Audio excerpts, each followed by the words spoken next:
بسم اللہ الرحمن الرحیم۔ حضرت آدم علیہ السلام سیریز کی چوتھی ایپیسوڈ میں خوش آمدید۔ حضرت آدم علیہ السلام کی پیدائش کے سلسلے میں اعتراض کرنے والے 3 طرح کے اعتراض کھڑے کرتے ہیں۔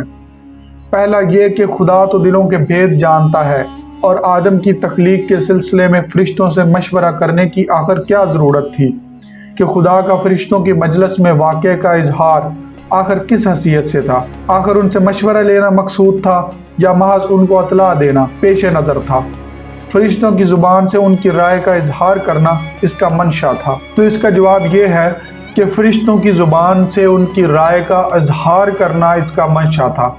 سو یہ بات ظاہر ہے کہ مشورے کی ضرورت وہاں پیش آتی ہے جہاں مسئلہ کے سب پہلو کسی پر روشن نہ ہوں اور اپنے علم اور بصیرت پر مکمل اطمینان نہ ہو۔ اس لیے دوسرے وکلاء یا دانش مندوں سے مشورہ کیا جاتا ہے۔ ایسی صورت میں جہاں حقوق دوسروں کے مساوی ہوں تو ان کی رائے لینے کے لیے مشورہ ہوتا ہے، جیسے دنیا کی عام کونسلوں سے رائج ہے، اور یہ ظاہر ہے کہ یہاں دونوں صورتیں نہیں ہو سکتی۔ اللہ تعالیٰ خالق کائنات ہے، ذرہ ذرہ کا علم رکھتے ہیں، ظاہر اور باطل ہر چیز ان کے علم و بصر کے سامنے برابر ہے۔ خدا کو کیا ضرورت کہ کسی سے مشورہ لے، کیونکہ اللہ تعالیٰ ہی سب کے خالق اور مالک ہیں۔ فرشتے ہوں یا جن و انس، سب ان کی مخلوق ہیں۔ کسی کو یہ حق نہیں کہ ان کے کسی فعل کے متعلق سوال بھی کر سکے کہ آپ نے یہ کیوں کیا اور کیا کیا۔ بات یہی ہے کہ در حقیقت مشورہ لینا مقصود نہیں اور نہ ہی اس کی ضرورت ہے، مگر صورت مشورہ کی بنائی گئی جس میں مخلوق کو سنت مشورہ کی تعلیم کا فائدہ ہو سکتا ہے، جیسا کہ حضور اکرم صلی اللہ تعالی علیہ وسلم کو اللہ تعالیٰ نے صحابہ کرام سے مشورہ لینے کی ہدایت فرمائی۔ حالانکہ آپ تو صاحب وحی تھے، تمام معاملات اور ان کے تمام پہلو آپ کو بذریعہ وحی بتائے جا سکتے تھے، مگر آپ کے ذریعے مشورہ کی سنت جاری کرنے اور امت کو سکھانے کے لیے آپ کو بھی مشورہ کی تاکید فرمائی گئی تھی۔ غرض فرشتوں کی مجلس میں اس واقعے کے اظہار سے ایک فائدہ تو تعلیم مشورہ حاصل ہونا ہے، دوسرا فائدہ خود الفاظ قرآنی کے اشارے سے یہ معلوم ہوتا ہے کہ انسان کی پیدائش سے پہلے فرشتے یہ سمجھتے تھے کہ ہم سے زیادہ افضل اور اعلیٰ کوئی مخلوق اللہ تعالیٰ پیدا نہیں کریں گے۔ چنانچہ خدا کے علم میں تھا کہ کوئی ایسی مخلوق بھی پیدا کرنی ہے جو تمام مخلوقات سے زیادہ افضل اور اعلیٰ ہوگی، اور جس کو اپنی خلافت اور نیابت کا خلعت عطا کیا جائے گا۔ اس لیے فرشتوں کی مجلس میں آدم کو پیدا کرنے اور زمین میں نائب بنانے کا ذکر کیا گیا ہے کہ اس لیے فوراً بول اٹھے، اے اللہ تو پاک ہے، ہم کو علم نہیں مگر وہی جو تو نے ہم کو عطا فرمایا ہے، بے شک آپ تو بڑے علم و حکمت والے ہیں۔ یہاں دوسرا سوال یہ اٹھتا ہے کہ فرشتوں کو یہ کیسے خبر ہو گئی کہ انسان خون ریزی کرے گا؟ انہیں علم غیب تھا یا محض اٹکل سے انہوں نے یہ سمجھ لیا تھا؟ اس کا جواب اکثر محققین کے نزدیک یہ ہے کہ اللہ تعالیٰ نے ان کو انسان کے حالات اور اس کے ہونے والے معاملات بتا دیے تھے۔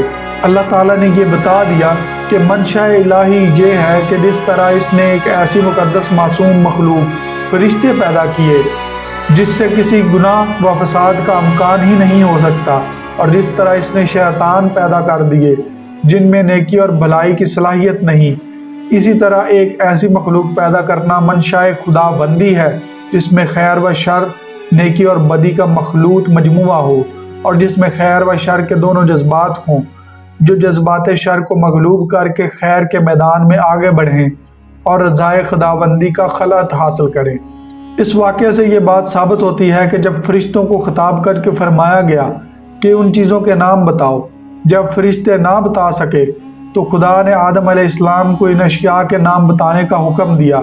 چنانچہ جب حضرت آدم علیہ السلام نے ان چیزوں کے نام بتا دیے تو خدا نے گویا حضرت آدم علیہ السلام کو معلم کا درجہ دے دیا اور فرشتوں کو طالب علم کا، جس میں آدم کی فضیلت اور تکریم کی ایک اہم صورت کا اظہار کیا گیا ہے۔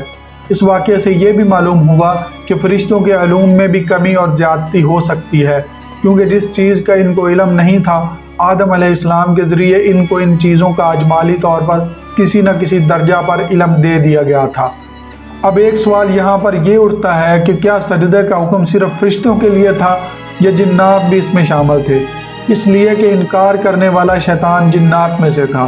اور یہ بھی سوال اٹھتا ہے کہ سجدہ تو صرف خدا کی ذات کے لیے ہے، کیا کسی انسان کو سجدہ کرنا جائز ہے؟ صاحبان کمال اس بات کا جواب یہ دیتے ہیں کہ آدم کو سجدہ کرنے کا حکم فرشتوں کو دیا گیا، مگر آگے جب استثناء کر کے یہ بتا دیا گیا کہ سب فرشتوں نے سجدہ کیا مگر ابلیس نے نہیں کیا، تو اس سے ثابت ہوا کہ سجدہ آدم کا حکم اس وقت کی تمام ذی عقول مخلوقات کے لیے تھا، جس میں فرشتے، جنات سب شامل ہیں، مگر حکم میں فرشتوں کے ذکر پر اس لیے اتفاق کیا گیا کہ وہ سب سے افضل اور اشرف تھے۔ جب آدم کی تعظیم کا حکم ان کو دیا گیا تو جنات کا بدرجہ اولا اس حکم میں شامل ہونا بھی ہو جاتا ہے۔ ایک اور موقع پر حضرت یوسف علیہ السلام کے والدین اور بھائیوں کا مصر پہنچنے کے بعد حضرت یوسف علیہ السلام کو سجدہ کرنا مرکوز ہے۔ قرآن مقدس میں بھی ان دو طرح کے سجدوں کا ذکر کیا گیا ہے، ایک فرشتوں کا حضرت آدم علیہ السلام کو اور دوسرا اللہ کے نبی حضرت یوسف علیہ السلام کو ان کے والدین اور بھائیوں کا۔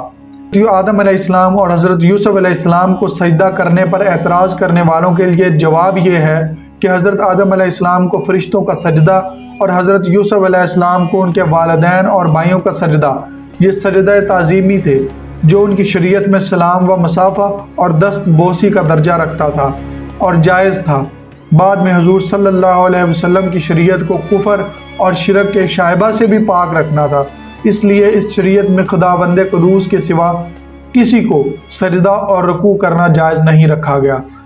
امید ہے آج کی ایپیسوڈ آپ کو پسند آئی ہوگی۔ اگر ویڈیو پسند آئی ہے تو ویڈیو کو لائک کریں اور چینل کو سبسکرائب کرنا مت بھولیے گا۔ Thank you.